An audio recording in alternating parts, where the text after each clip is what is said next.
Certa vez,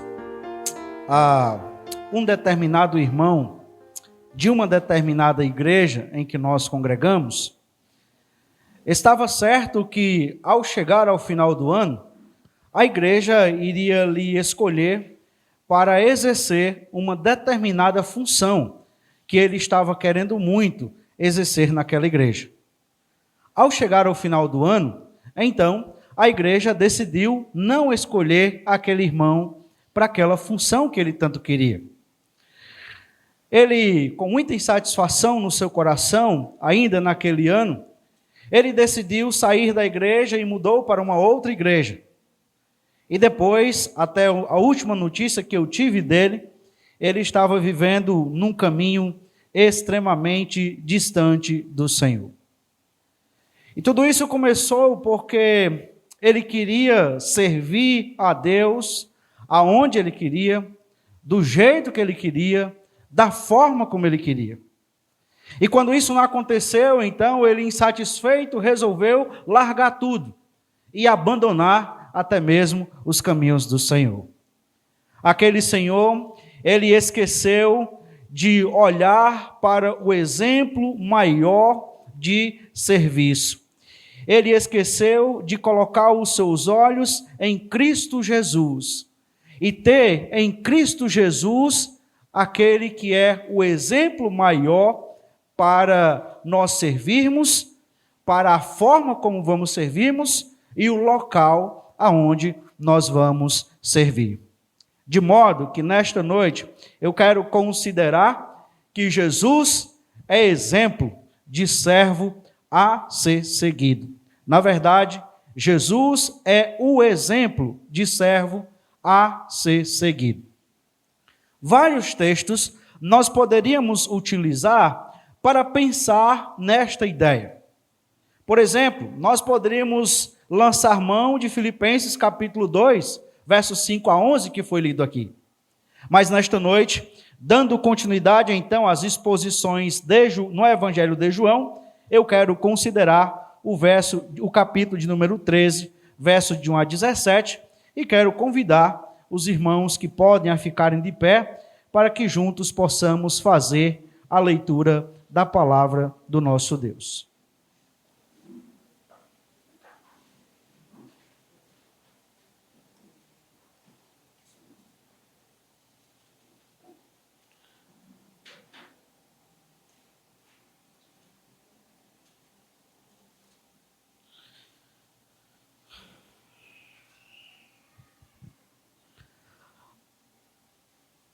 Capítulo de número 13, verso de número 1, assim diz a palavra do Senhor.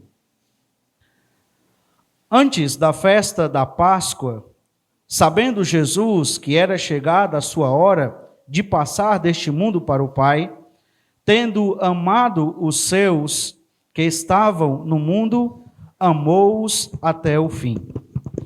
Durante a ceia, tendo já o diabo posto no coração de Judas Iscariotes, filho de Simão, que traísse Jesus, sabendo este que o Pai tinha confiado tudo às suas mãos e que ele tinha vindo de Deus e voltava para Deus, levantou-se da ceia, tirou a vestimenta de cima e, pegando uma toalha, cingiu-se com ela. Em seguida, Jesus pôs água numa bacia e começou a lavar os pés dos discípulos e a enxugá-los com a toalha com que estava cingido. Quando se aproximou de Simão Pedro, este lhe perguntou: vai lavar os meus pés, Senhor? Jesus respondeu: o que eu faço, você não compreende agora, mas vai entender depois. Então Pedro disse: o Senhor nunca lavará os meus pés. Ao que Jesus respondeu: se eu não lavar, você não terá parte comigo. Então Pedro lhe pediu: Senhor, não somente os pés, mas também as mãos e a cabeça. Jesus respondeu: quem já se banhou não precisa lavar nada a não ser os pés, pois quanto ao mais, está todo limpo. E vocês estão limpos, mas não todos. Pois ele sabia quem era o traidor. Foi por isso que disse: nem todos estão limpos. Depois de lhes ter lavado os pés, Jesus pôs de novo as suas vestimentas e, voltando à mesa, perguntou-lhes: vocês compreendem o que eu lhes fiz? Vocês me chamam de mestre e de senhor, e fazem bem, porque eu sou. Ora, se eu, sendo senhor e mestre, lavei os pés de vocês, também vocês devem lavar os pés uns dos outros. Porque eu lhes dei o exemplo para que, como eu fiz, vocês façam também. Em verdade lhes digo, que o servo não é maior do que seu senhor, nem o enviado é maior do que aquele que o enviou. Se vocês sabem estas coisas, bem-aventurados serão se as praticarem. Até aqui a palavra do Senhor. Podeis assentar.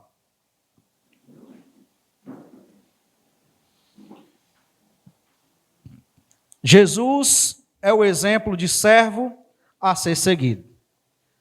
Até esse ponto do Evangelho de João, nós encontramos João fazendo progressão no seu propósito ao escrever o seu Evangelho.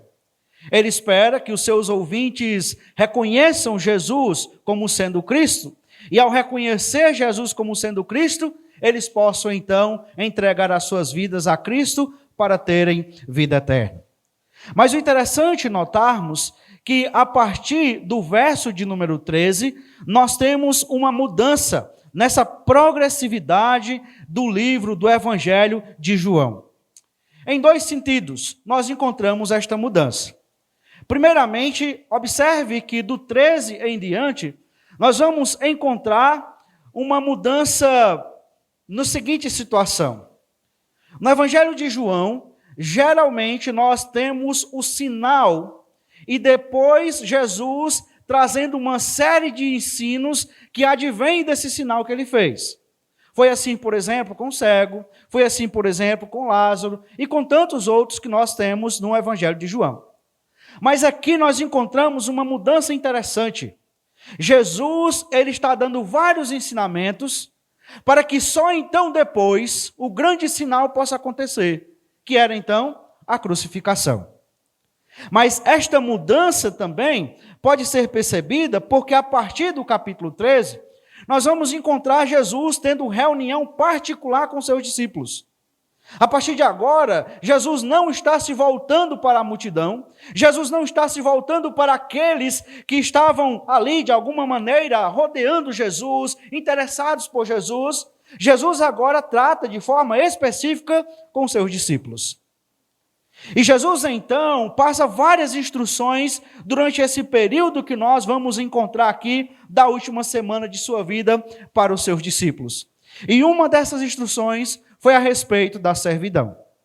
Jesus já vem demonstrando isso, de que, ora, ele não veio ao mundo para ser servido, mas ele veio ao mundo para servir. Mas agora, de forma bem particular, bem pessoal, ele chama os seus discípulos e então ele ensina a respeito da servidão que os seus discípulos precisavam desenvolver. Jesus faz isso por meio de palavras, mas Jesus faz isso essencialmente por meio da sua atitude. E é por meio desta atitude que nós então percebemos que Jesus é o exemplo de servo a ser seguido. Nós queremos considerar esse texto destacando então 4 aspectos deste exemplo a ser seguido, que é o nosso Senhor Jesus Cristo. Desses 4 aspectos, 3 nós vamos nos voltar diretamente para Jesus, que é o servo por excelência, que é o servo sofredor descrito por Isaías. E um deles nós vamos então destacar observando um servo de Jesus. Assim, nesse primeiro momento, nós iremos considerar sobre a consciência do servo. O texto começa nos dizendo que isto foi antes da festa da Páscoa, e note, sabendo Jesus que era chegada a sua hora. Nós vamos encontrar nesse texto várias vezes João mencionando que Jesus está sabendo, de que Jesus tem consciência do que está para acontecer. Que Jesus agora sabe que é chegada a hora do desenrolar do plano de Deus. Mas veja, o texto diz, Jesus sabendo que era chegada a hora de passar deste mundo para o Pai. Aqui, observe, Jesus tem consciência da sua missão. E ele tem consciência do ponto em que está a sua missão. Porque por vários momentos, algumas vezes, as pessoas tentaram prender Jesus, ele escapou. Outros tentaram fazer Jesus rei e ele fugiu. Outros tentaram matar Jesus e não conseguiram. E por que razão?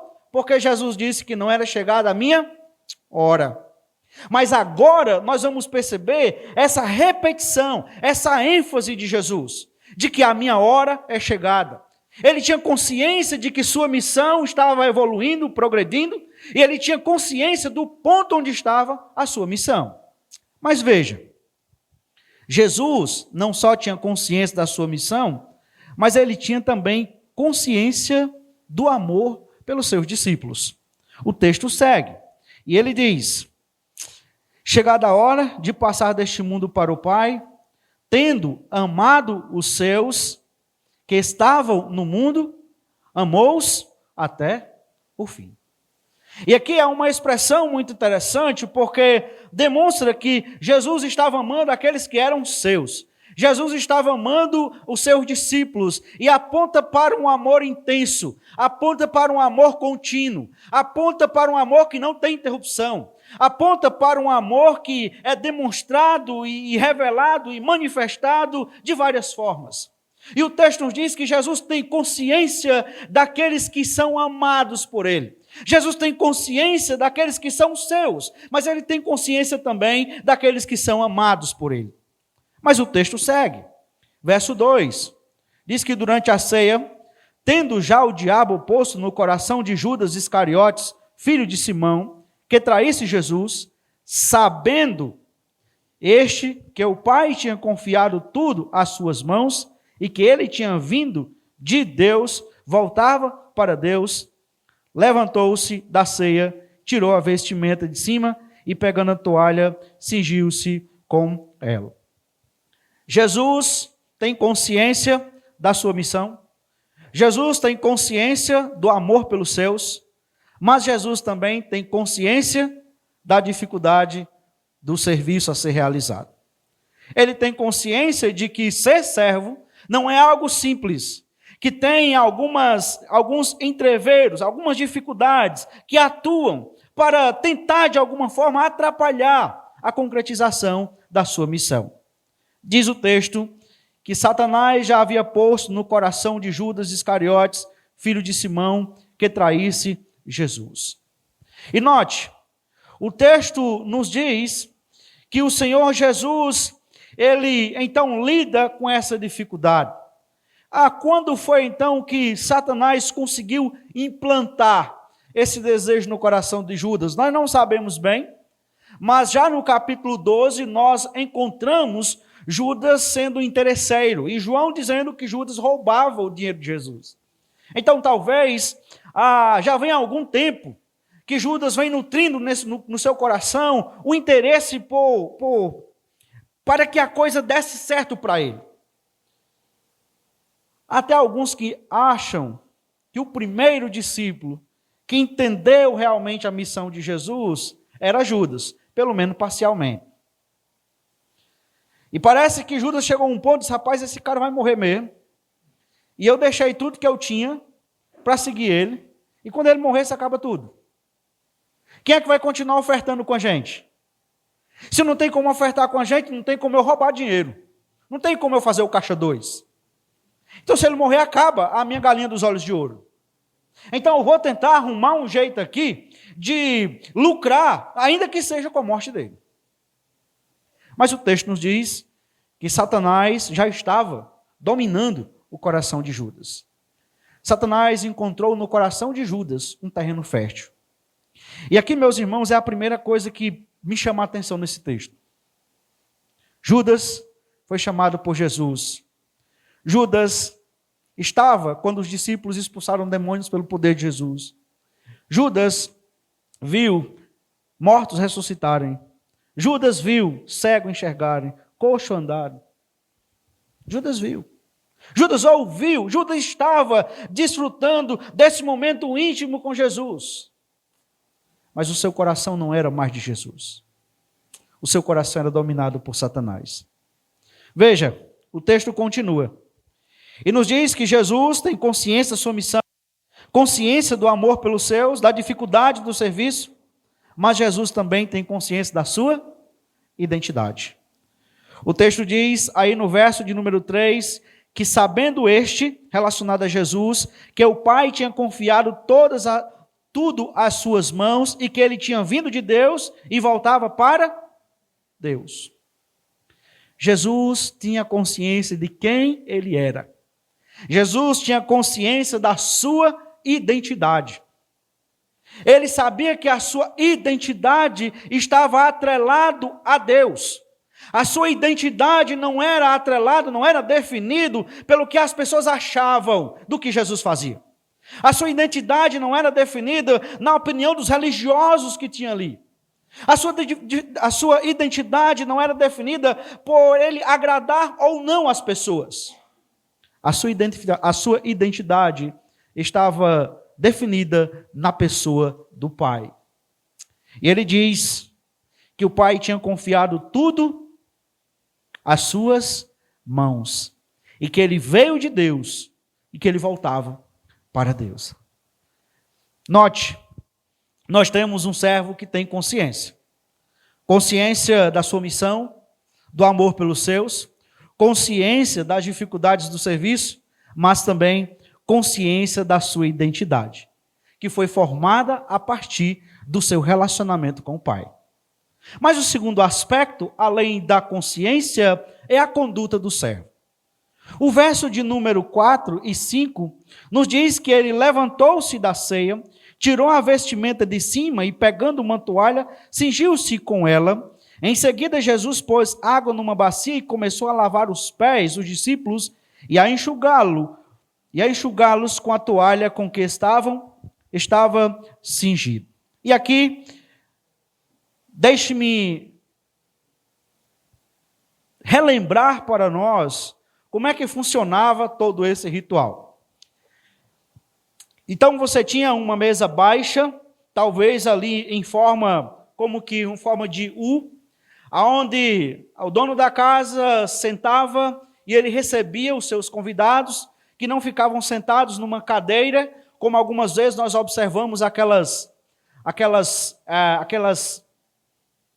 como é que a gente pode chamar? Não é retrato, não é desenho, aquelas pinturas da última ceia, não ficavam numa cadeira, eles ficavam sentados ao chão, apoiado pela sua mão esquerda aqui, né? E então a sua mão direita ficava para receber então o pão e o vinho que o dono da casa ia servir.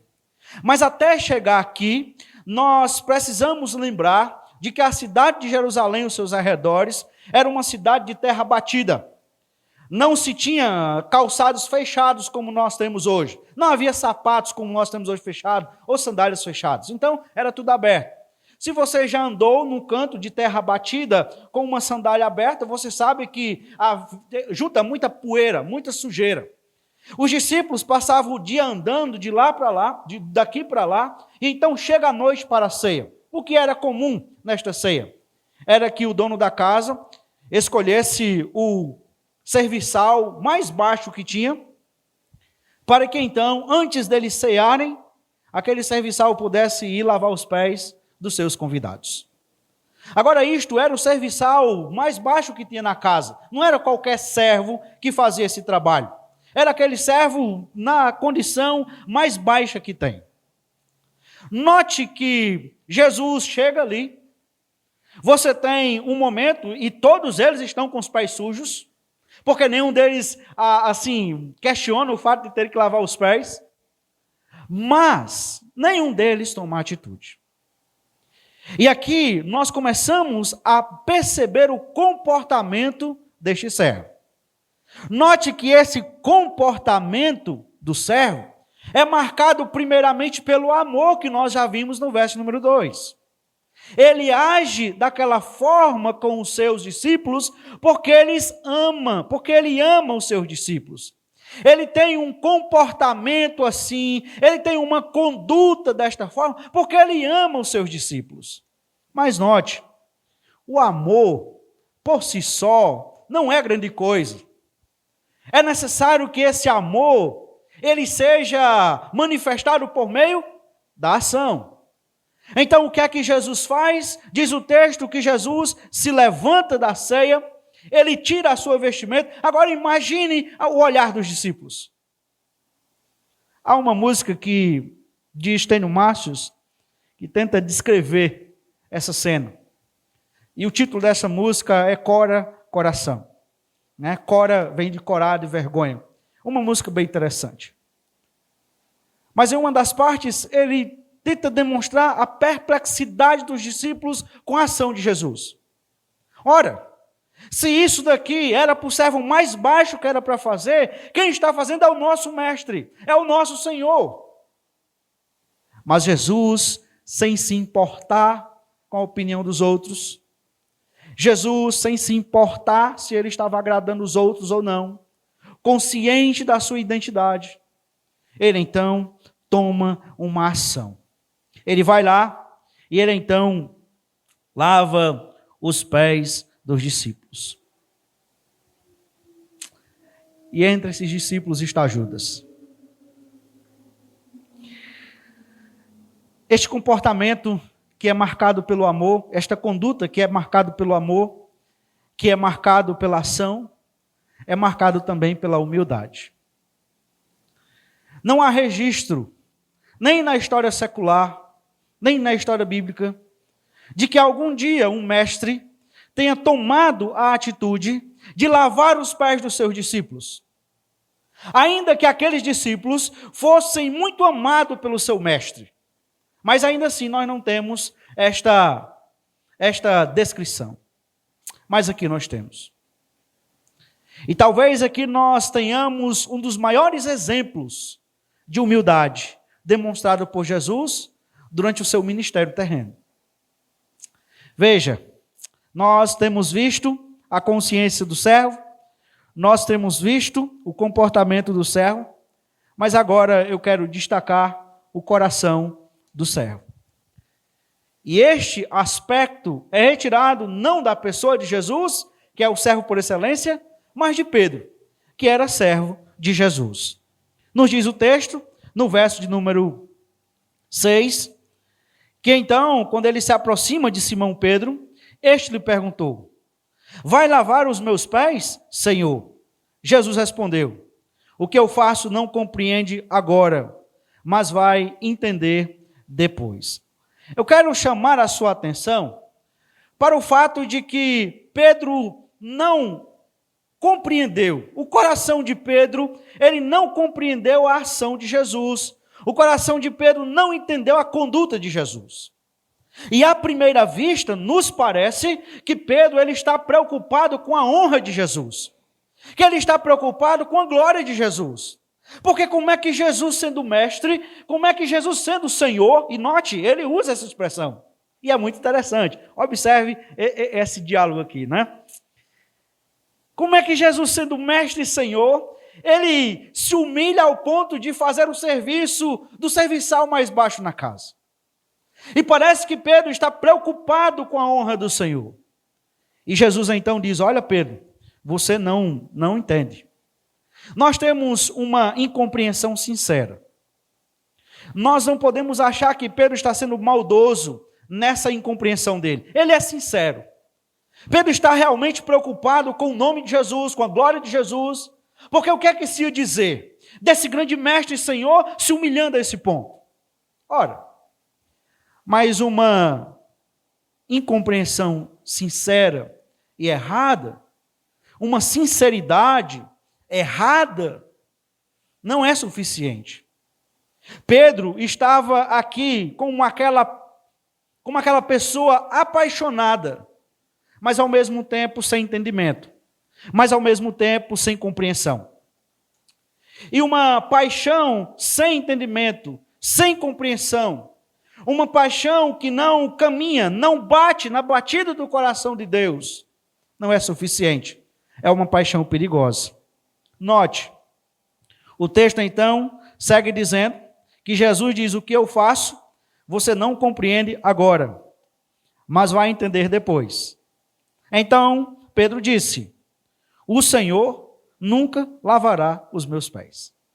Aqui, meus irmãos, é muito interessante, porque veja, Pedro, ele é incompreensível com a ação de Jesus, ele é incompreensível com a missão de Jesus, mas essa incompreensão de Pedro leva ele a rejeitar com o seu coração a ação de Jesus, a obra de Jesus. E note que essa rejeição, ela se dá, meus irmãos, primeiramente, pela negação das suas palavras. O que é interessante aqui é, olha comigo o texto. No verso número 6, Pedro reconhece que Jesus é Senhor. No verso de número 7, Jesus então fala como Senhor. Olha, o que eu estou fazendo você não está entendendo, mas você vai entender. Mas no verso de número 8, Pedro já não aceita mais esse senhorio. Agora ele está dizendo: o senhor está errado. O que o senhor está dizendo, o que o senhor está fazendo, não é bem assim. Eu penso que o senhor deveria reconsiderar o que o senhor está fazendo. E Pedro, meus irmãos, expressa a rejeição do seu coração. Ele ainda não compreendeu a identidade do Senhor Jesus. Ele ainda não compreendeu de que Jesus é também um servo, embora seja também Senhor.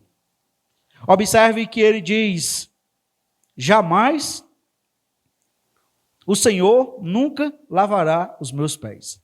E aqui nós temos se nós fôssemos fazer uma tradução literal, seria: o Senhor não, nunca, jamais lavará os meus pés.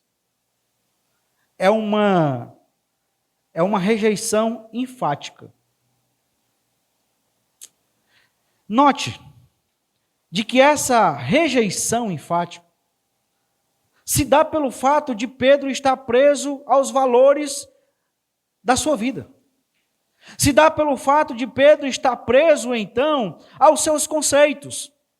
A conduta, a reação de Pedro aqui não está ligada com Deus, com o que Deus pensa, não está ligada com o que Jesus pensa, mas a reação de Pedro aqui, a rejeição de Pedro aqui, se dá pelo fato do que as pessoas pensam. E quantas vezes nós também não agimos assim? Nós vamos servir ao Senhor e estamos preocupados de fazer uma coisa, se A vai achar bom, se B vai elogiar, se C vai... Não pode ser assim. Porque quando nós começamos a servir pensando no que os outros vão dizer, ora, nós vamos ficar doidos. Você concorda comigo? Porque um vai gostar, outro não vai gostar, outro vai dizer que era melhor assim, outro vai... Aí sabe o que acontecer? No final das contas, você não faz mais nada. Porque você ficou perturbado, frustrado, porque a opinião é muita coisa. Não funciona. Veja, Pedro, ele rejeita porque ele está preso aos conceitos e valores do seu tempo. Mas o que é interessante é notar que Pedro, na sua incompreensão, ele rejeita, então, a ação purificadora de Jesus, mas na sua incompreensão, Pedro também ele manifesta o orgulho do seu coração. Veja o verso 9. Então Pedro lhe pediu: Senhor, não somente os pés, mas também as mãos e a cabeça. É muito audacioso, é muito atrevido, não é não? Porque veja que Jesus está dizendo, Pedro, você precisa disso daqui. Não, Senhor, eu não preciso não. Primeiramente ele disse, não, eu não preciso não. Pedro, você precisa, Pedro. Ah, se é assim, Senhor, então faz. Então, agora eu pensei melhor. Na verdade, eu preciso. Mas eu não preciso só disso daí, não, Senhor. Eu preciso de mais um pouquinho. Note, meus irmãos, de que isso é orgulho. É dizer, o que o Senhor está fazendo, o que o Senhor está. A sua ação não é suficiente para me purificar. Só é suficiente para me purificar se o Senhor conseguir me banhar todo. Se o Senhor conseguir, então, me fazer todo. Se o Senhor só lavar os meus pés, não é suficiente para mim ter parte contigo. Pedro era atrevido, audacioso. Mas você tem dúvida que os outros discípulos também estavam considerando a mesma coisa? A única diferença de Pedro para os outros discípulos é porque Pedro tinha coragem de falar. Mas veja, ter coragem de falar e ter coragem de falar e ter um coração orgulhoso não adianta muita coisa. O texto diz então que Jesus respondeu: quem já se banhou não precisa lavar nada, a não ser os pés. Pois quanto ao mais, está todo limpo. E vocês estão limpos, mas não todos. Pois ele sabia quem era o traidor. Foi por isso que disse, nem todos estão limpos. Note, nós temos aqui a purificação sendo expressa externamente pelo simbolismo de Jesus lavar os pés dos seus discípulos. E Jesus disse para Pedro, se eu não lavar os teus pés, você não terá parte comigo. Mas observe que o ato de lavar os pés, que implica na purificação, só é eficiente quando internamente a palavra já purificou o coração. Embora aqui nós não tenhamos esta menção da palavra, mas veja o que Jesus diz no capítulo 15, verso 3. Vocês já estão limpos por causa da palavra que lhes tenho falado. E isso, meus irmãos, é muito interessante de considerar. O que purifica não são os rituais, é a palavra. Judas teve seus pés lavados, mas Judas não estava limpo diante de Jesus. Judas passou pelo mesmo ritual que os outros passaram, mas o seu coração, em vez de ter a palavra de Deus como frutificando, havia ali a semente do diabo, a semente maligna, que ia culminar na traição de Jesus, quando Judas entrega Jesus para então os sacerdotes. Nós já percebemos a consciência do servo, nós já percebemos o comportamento do servo, vimos o coração do servo e, por fim, nós consideraremos sobre o contentamento do servo. Esse contentamento está especialmente aí no verso de número 17, quando então a palavra de Deus diz: se vocês sabem estas coisas, bem-aventurados serão, se as praticarem. Agora note que este contentamento do servo está em considerar o exemplo do seu mestre, o exemplo de Jesus. Veja o verso de número 12, quando Jesus então interroga: vocês entenderam? Vocês compreenderam o que eu lhes fiz? Verso de número 13. Ora, se eu, sendo o Senhor e mestre, lavei os pés de vocês, também vocês devem lavar os pés uns dos outros. E no verso número 15, na última parte, ele diz, vocês façam também. Como eu fiz, vocês façam também. A alegria, bem-aventurados, é feliz ou mais do que feliz, é um servo contente. O contentamento do servo está em considerar e em seguir o exemplo de Jesus, o exemplo do seu Senhor. De modo que não é suficiente para que nós sejamos contentes e felizes, nós simplesmente sabermos que Jesus é o exemplo de servo a ser seguido. É necessário que nós então consideremos, que nós então sigamos esse exemplo que deve ser seguido. Note que o comportamento do servo está ainda o contentamento do servo está ainda na obediência ao comissionamento de Jesus. Verso de número 14 e 15. Ora, se eu, sendo o Senhor e Mestre, lavei os pés de vocês, também vocês devem lavar os pés uns dos outros, porque eu lhes dei o exemplo, para que como eu fiz, vocês façam também. Qual é o servo que vai ser bem-aventurado? É aquele servo que sabe, que conhece, que tem consciência da conduta de Jesus, que tem consciência do coração de Jesus, que tem consciência, então, do exemplo de Jesus, e ele, então, aplica esse exemplo. Ele obedece à voz de Jesus. O que Jesus está dizendo é assim como eu me comportei como um servo. Vocês devem ser servos também. Assim como eu não levei em consideração os valores e os conceitos deste mundo, vocês também devem fazer assim. Vocês devem ser um servo como eu sou. Mas veja, e aqui, meus irmãos, é bem interessante nós considerarmos uma ilustração que é nos dada no livro Disciplinas Espirituais, publicado pela editora Batista Regular. Ali, na parte do serviço, o autor lança mão de um exemplo de John Newton. E ele diz o seguinte: imagine que ao mesmo tempo Deus desse uma ordem para 2 anjos distintos. A um, ele dissesse, desça na terra e governe sobre o império maior que tem. O império, então, o maior império da terra.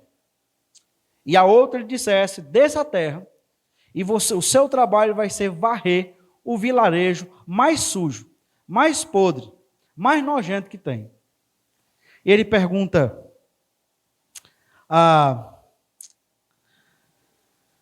ele afirma, seria totalmente indiferente para eles qual serviço lhe fosse atribuído, o cargo de governante ou o cargo de gari, porque a alegria dos anjos está somente na obediência à vontade de Deus.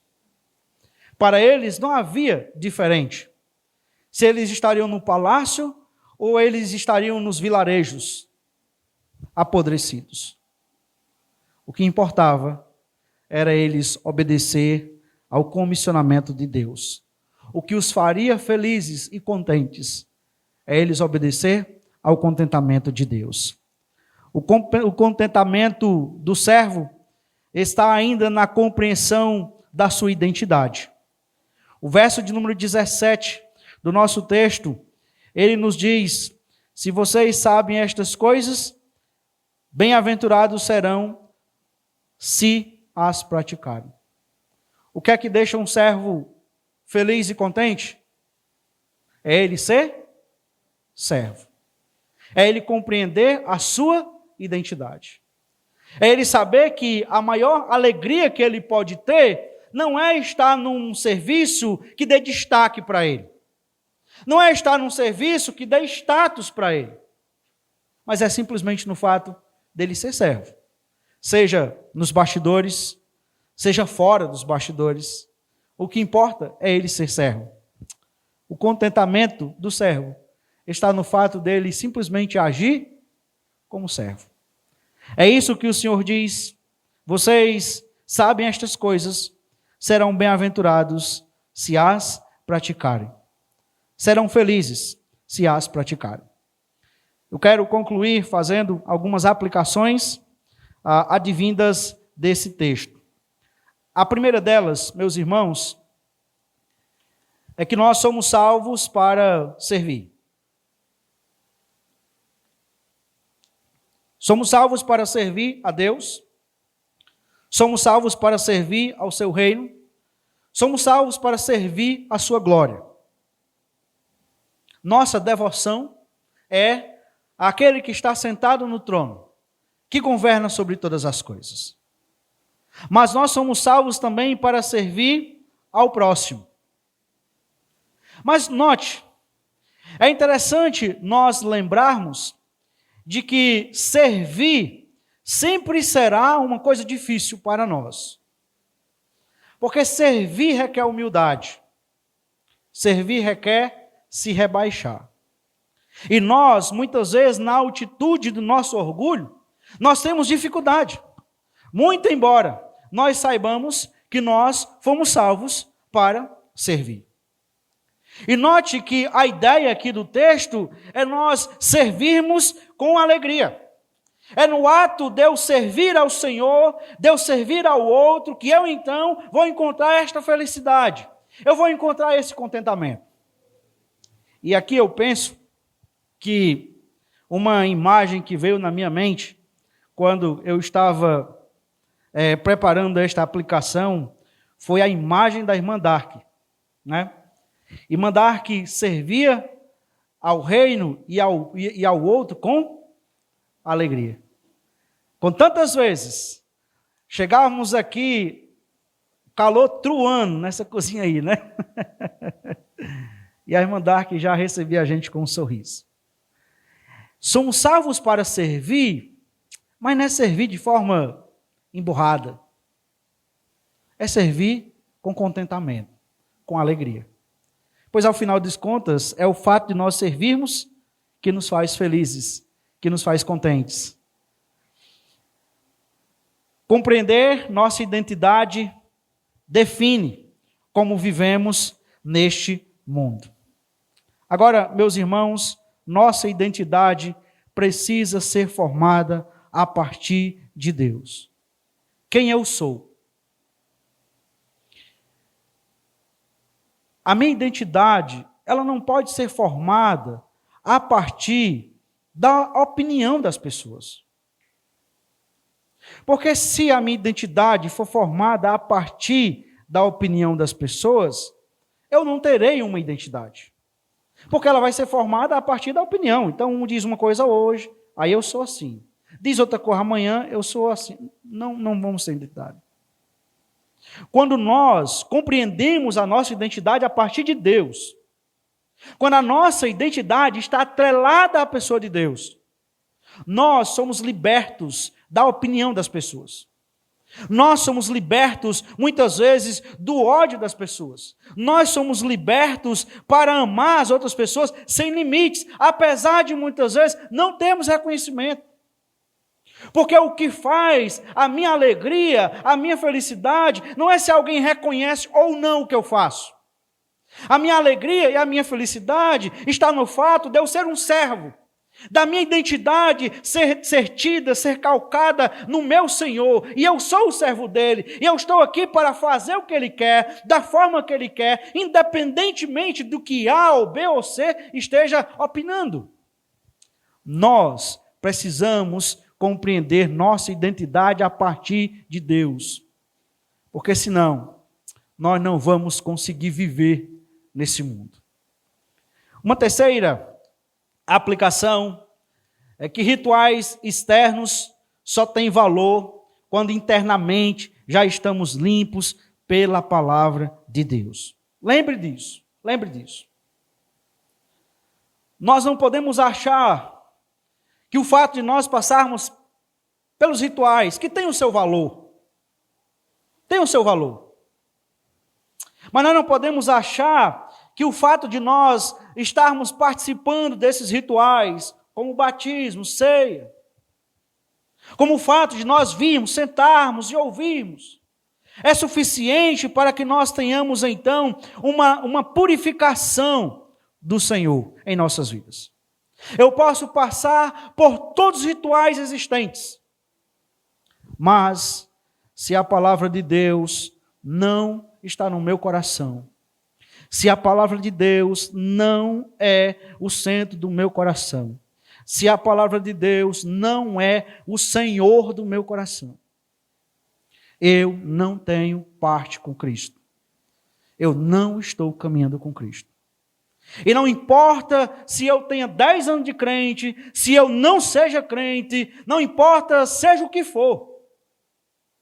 Mas se a palavra de Deus não for o centro da nossa vida, da sua vida, da minha vida, nós estamos perdidos dentro de uma igreja, mas distante de Deus, caminhando para a eternidade sem Deus. Uma quarta aplicação é que, para ter parte com Jesus, é necessário reconhecer o ensino e aceitar o ensino de Jesus, os valores de Jesus e a ação de Jesus. Acredito eu que, em alguma medida, não há dificuldade para os homens aceitar e reconhecer isso daqui. Só que isso daqui tem uma contrapartida. Porque quando eu aceito, quando eu reconheço o ensino, os valores e a ação de Jesus, eu estou também reconhecendo e aceitando a opinião de Jesus sobre mim. Eu estou também aceitando e reconhecendo de que eu não sou suficiente para ter a minha salvação, de que eu não posso contribuir para chegar diante de Deus, de que eu não tenho forças, de que eu sou como uma criança que acabou de cair, vai correndo, acabou de cair na lama, e ela levantou, e ela percebeu que a sua roupa, a sua blusa está suja. E ela então, para tentar tirar a sujeira da sua blusa, ela pega as suas mãos que estão sujas também, e ela passa na sua roupa. E o que é que acontece? Ela suja mais ainda. É assim, quando nós queremos contribuir com a nossa salvação. De modo que a salvação é em humildade aceitar a ação de Jesus, os valores de Jesus. Reconhecendo e aceitando a opinião de Jesus sobre a minha vida. De que eu sou indigno, de que eu sou um pecador, de que eu sou um inimigo de Deus, de que eu não tenho condições de chegar diante de Deus. Enquanto eu não reconheço e aceito isso, o sacrifício de Jesus, a obra de Jesus, os ensinos de Jesus são bonitos, são belos, são dignos de ser proclamados, e eu até gosto de ouvi-los, mas não passa disso. Uma última aplicação é que mesmo quando não compreendemos tudo, precisamos confiar e aceitar o que vem da parte de Deus. Pedro não compreendia tudo. Alguns anos atrás, eu preguei aqui na igreja uma mensagem sobre Pedro. Eu não estou lembrado do ano. Mas de todos os discípulos que nós temos, de todos os apóstolos que nós temos, eu chego a pensar que Pedro é o que mais é o apóstolo que nós mais nos parecemos. Porque nós também não compreendemos tudo. E possivelmente nós nunca compreenderemos tudo. Mas ainda assim, nós precisamos confiar e aceitar o que vem da parte de Deus. Jó nunca compreendeu tudo. Ele terminou o seu livro sem compreender todas as coisas, sem ter todas as respostas. Mas, apesar de não conhecermos tudo, nós ainda podemos confiar e aceitar o que vem de Deus. Deus não está preocupado em dar todas as respostas para nós. Quando então Jó questiona Deus, o que é que Deus faz? Onde é que você estava quando as cabras monteses davam cria lá nas florestas? Onde é que você estava? Onde é que você estava quando foram lançados os fundamentos da terra? Algumas vezes nós não chegamos a rejeitar o que vem de Deus com as nossas ações. Mas muitas vezes, no fundo, nós temos dificuldade de aceitar. E muitas vezes a dificuldade é porque nós não entendemos tudo. Os fatos nos chocam, nos surpreendem, como Pedro foi surpreendido. Mas ainda assim, nós podemos confiar. Estênio Márcios, em sua canção Tapeceiro, ele diz assim: tapeceiro, não se engana, sabe o fim desde o começo, trança as voltas, mil desvios, sem perder o fio. Minha vida é obra de tapeçaria, é tecida de cores alegres e viva, que fazem contraste no meio das cores nubladas e tristes. Se você olha do avesso, nem imagina o desfecho. No fim das contas, tudo se explica, tudo se encaixa, tudo coopera para o meu bem. Quando se vê pelo lado certo, muda-se logo a expressão do rosto. Obra de arte para a glória e honra do tapeceiro. Quando se vê pelo lado certo, todas as cores da minha vida dignificam Jesus Cristo, o tapeceiro. De modo, meus irmãos, que mesmo quando não entendemos tudo, nós podemos nos aproximar e confiar tudo nas mãos do tapeceiro. Porque no final das contas, ele sabe o fim desde o começo.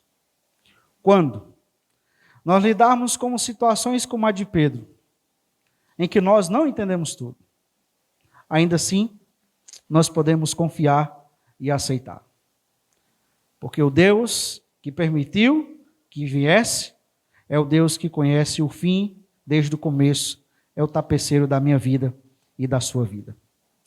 Para isso, nós precisamos da ajuda do Senhor, para que nós sejamos um servo dele. Senhor, nós te amamos, nós te amamos.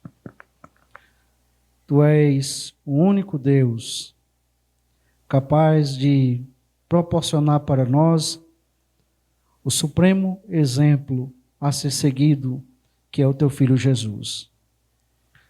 Nós te agradecemos pela vinda de teu Filho a este mundo. Te agradecemos porque isto não foi por merecimento nosso, mas por causa do teu plano eterno. Te agradecemos porque se hoje somos servos, é porque um dia o Senhor Jesus, enquanto servo, decidiu entregar a sua vida por mim que sou pecador. Nós queremos, ó Deus, te bendizer e te louvar. Nós queremos te agradecer porque o Senhor se preocupa conosco. Nós queremos te agradecer porque o Senhor nos ama de forma maravilhosa, grandiosa. Nós suplicamos que o Senhor nos ajude a fixar os nossos olhos em Ti, para que, perseverando, nós possamos continuar vivendo como servos Teus nesta peregrinação nesta terra. Em nome de Jesus, nós suplicamos que o Senhor nos abençoe e nos guarde. Que o Senhor volte o teu rosto de misericórdia para nós e que o Senhor nos conduza na tua paz. E que a tua graça superabundante e que a paz de nosso Senhor Jesus Cristo e a comunhão e a consolação do teu Espírito Santo esteja conosco até o dia em que, enquanto servos, nós dobraremos os nossos joelhos e proclamaremos que o Senhor Jesus é digno de toda honra, de toda glória, de todo louvor, para a glória do teu nome, para todo sempre. Amém. Após uma oração silenciosa, o pós-lúdio, está encerrado este culto. Uma boa noite, uma boa semana. Deus vos abençoe.